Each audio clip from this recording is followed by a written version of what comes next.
Types of nouns. What is a noun?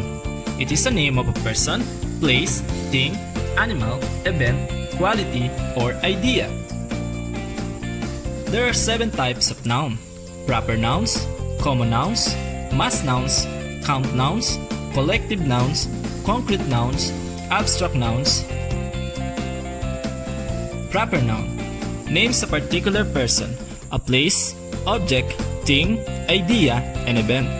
Examples: Rodrigo R. Duterte, a proper noun of a person.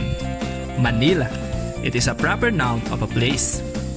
Rolex, a watch, it is a proper noun of a thing. Hachiko, a dog, it is a proper noun of an animal. Sunday, it is a proper noun of an event. Common noun names members of a class of persons, objects, places, things, ideas, and events. Examples: teacher, child, vendor. These are common nouns of a persons. City, park, country. These are common noun of places. Bag, watch, table, water. These are common nouns of things. Dog, lion, ant, fish. These are all common nouns of animals. Holiday, feast, weekend. These are common nouns of events. Mass noun, a noun denoting something that cannot be counted.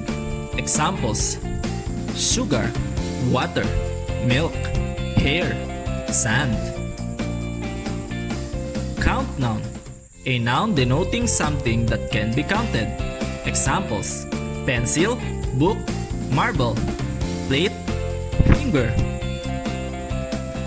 Collective noun, a noun denoting a group as one or as a unit. Examples: band, committee, faculty, jury, family. Concrete noun, name things that can be seen or can be perceived by the senses. Examples: bird, tree, door, fire, air. Abstract noun, name ideas or qualities that are not tangible or directly perceivable.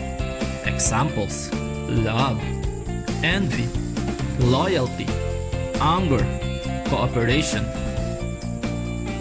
Important note: a single noun may fall under more than one type. For example, a book is a common noun. It is also a concrete noun because it can be seen, and a count noun because it can be counted. 7 types of noun: proper nouns, common nouns, mass nouns, count nouns, collective nouns, concrete nouns, and abstract nouns.